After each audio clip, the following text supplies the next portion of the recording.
Hi, everybody. My name is Dina Radcliffe. I am a yoga teacher and nutrition coach here in Southwest Florida, and I have a special guest, and I am so excited. He's my teacher. He's been my teacher for the last 10 years. He's taught me everything that I know. So everything that you see me doing, it is from my guru, Alan. And so he's going to talk to us tonight and just share with us how he got on this journey and how you, if you're looking to be a yoga teacher, how you can get on this journey and what you can expect and how amazing it is really to be a yoga teacher and to serve others in this capacity is really it's a heartfelt thing for me. It's always been the heart center of me for the last 10 years as I've been doing this journey. And so I wanted to share Alan with you tonight. So welcome, Alan.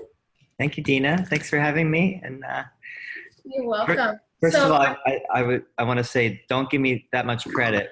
Oh, please. I mean, anyone out there, don't believe what she just said.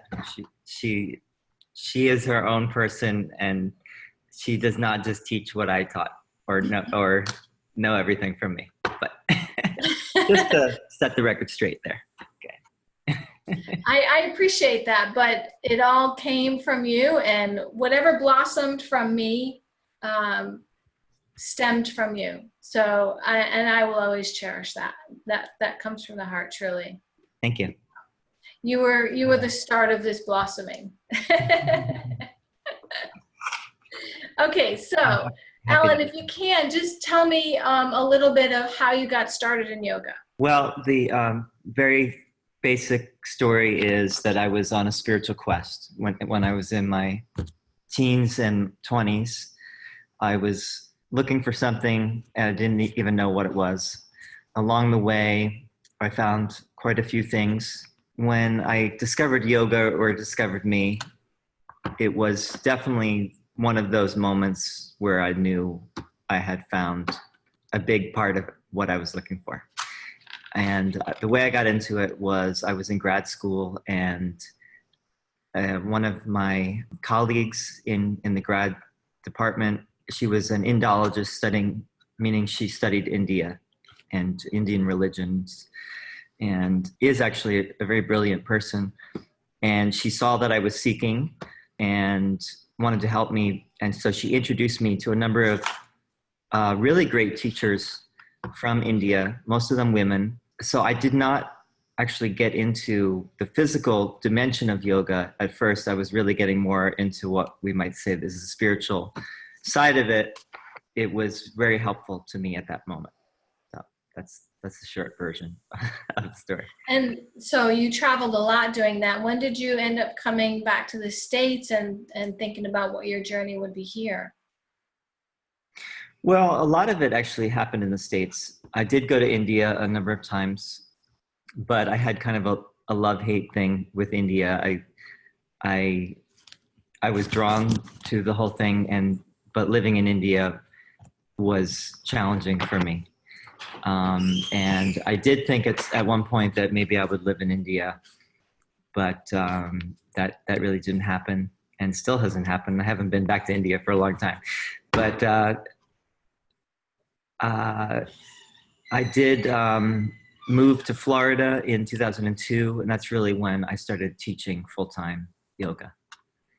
And then Is that when you started your first school? No, I started the school in 2006. I wasn't even thinking about starting a school to do yoga teacher trainings. I really saw myself more as like a yogi, and I saw myself as like, if I was going to start a school, it would be more like an ashram, which might happen at some point still. Sure. But what I'm recognizing is that I don't want to be a guru. I'm not, that kind of spiritual teacher. Although if someone would consider me their guru, I would not say that, I wouldn't be that for them. But I see myself more as staying in the mainstream of things. And so the teacher trainings really are actually a good way to do that. And that's what I'm doing. So how long were you a teacher just teaching yoga classes and stuff before you started teacher training? I was teaching from like around probably 1999 on, and then 2006 is really when I got started with the teacher trainings. I'm just gonna move if it's all right. That's okay, no I'm gonna problem. move over. Get comfortable. Okay. So I don't bother anyone. Oh, I hope I'm not too much in the dark though. no, you're good. Okay. So this journey has been going on since your teens, and how has it transformed you, you know, as a human? I mean, do you feel like you're where you should be right now?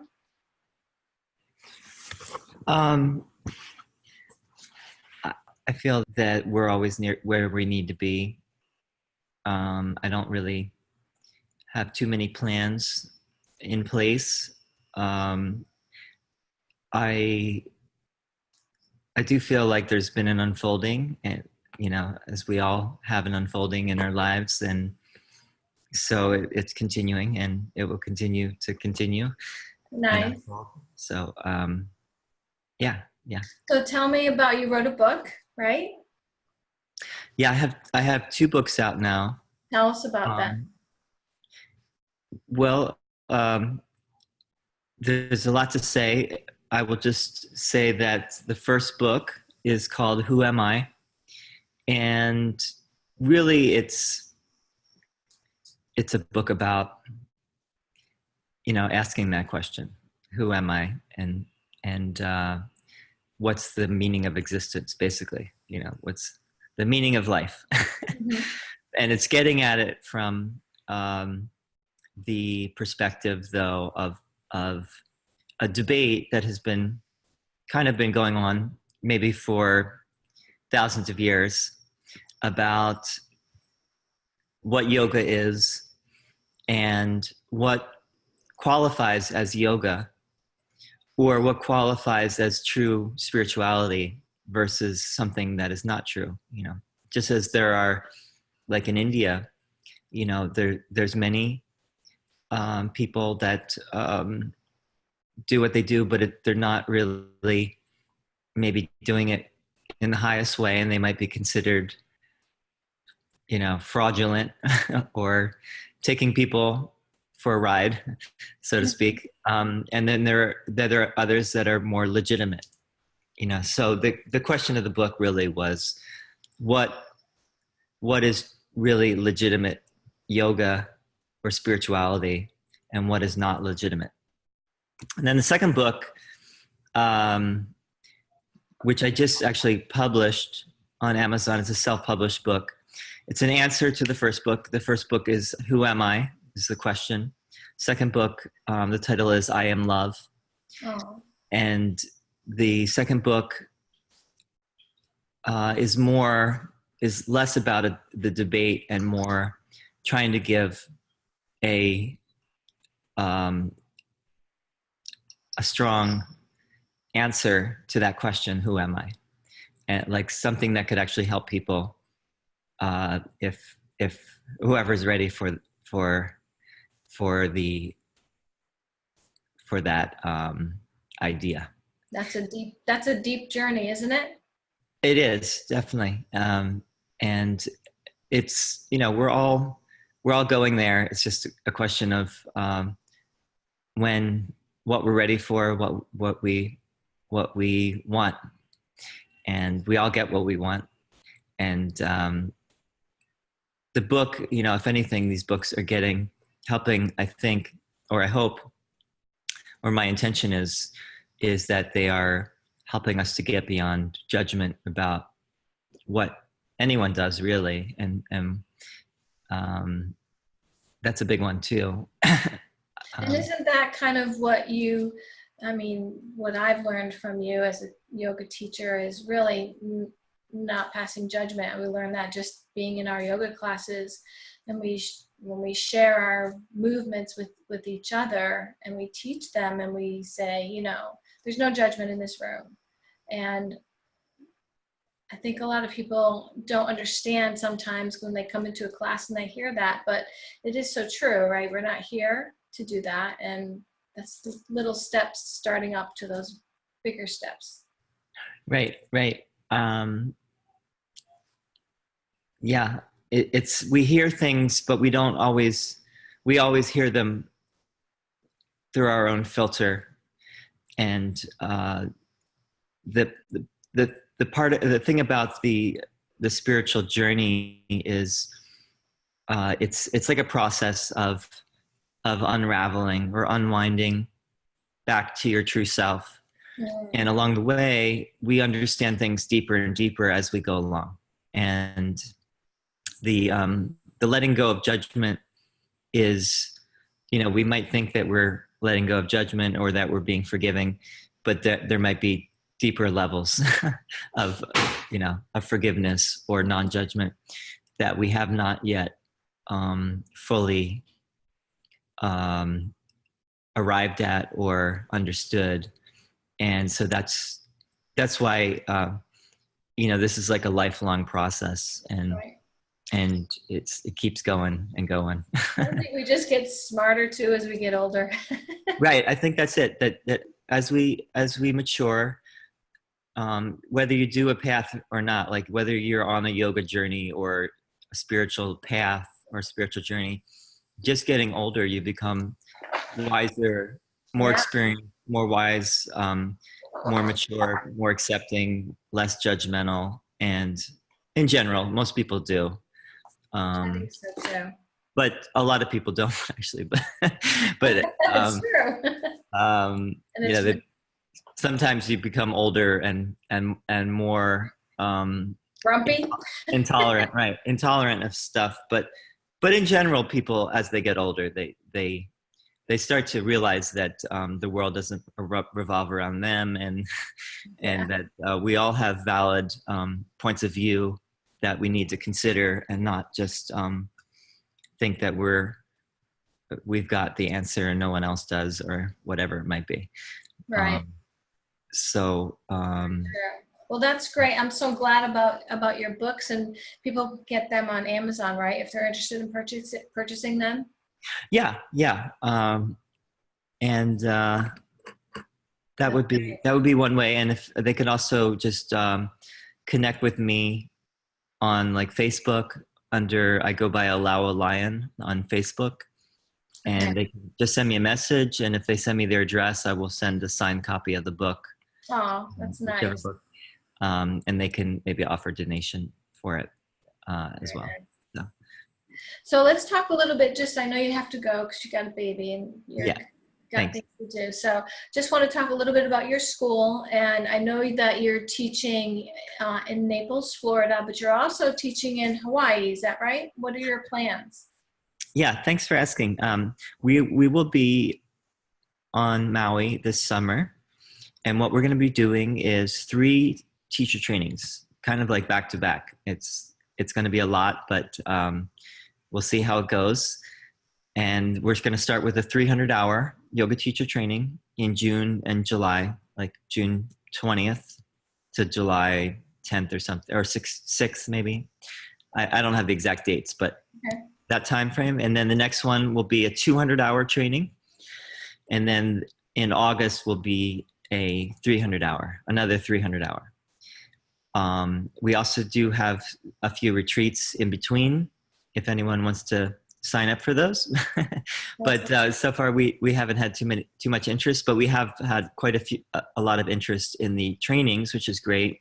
But we do have space open, so if anyone is interested, they can connect. Good. And tell me what the name of your school is, and a little bit about the studio in Naples, that anybody who's traveling in town or who lives in this community can experience. Yeah. The school is, the name keeps changing. Right now it's called Yoga Quest University. Originally, right before I think you joined, it was called, no, maybe actually when you were a part of it, it was Sunshine State Yoga Academy. Yes. And that was the first name. And I like the name academy or university because I look at it as a higher education and there is an academic aspect to it. We read and we study and we talk and we, just like you do at a university or academy. And then I changed the name because I wanted it just not to just be Florida, which is Sunshine State, So I made it Yoga University. And then not too long after, I realized that there are quite a few yoga universities out there. So I changed it to Yoga Quest University. And I like that name. We'll see if it sticks. But so, and the studio in Naples is called Sonrisa. It's a Spanish word meaning smile, and it sounds like sunrise.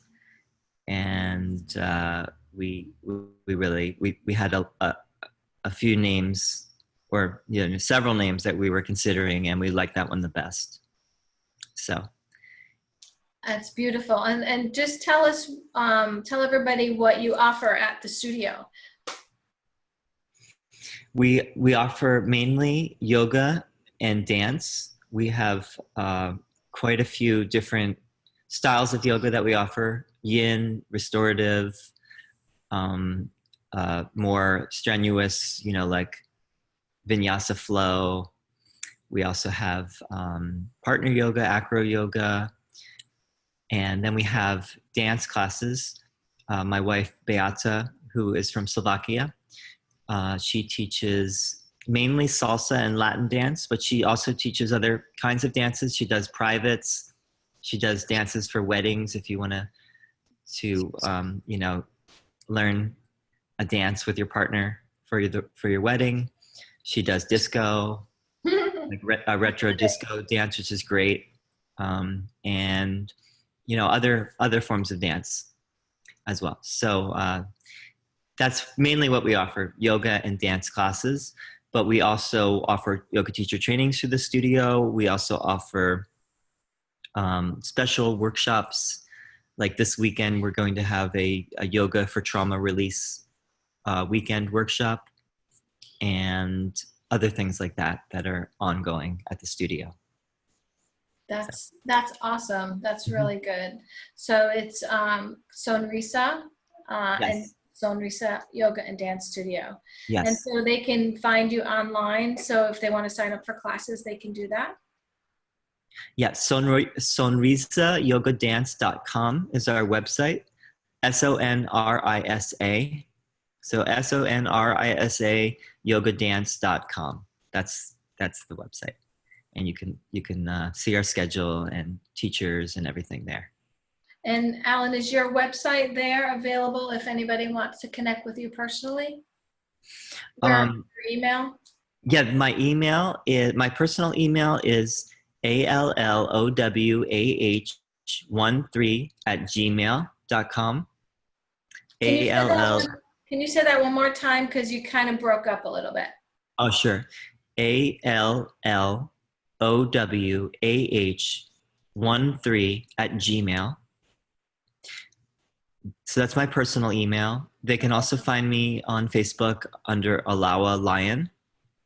And I also have a website, allowah.com. That's another way to find me. But I think email probably would be the best. Okay. Yeah. That sounds great. Is there anything else you'd like to add before we end this? No, I just want to thank you very much for thinking of me to do this and really helping to promote what I do and for sure. Yeah.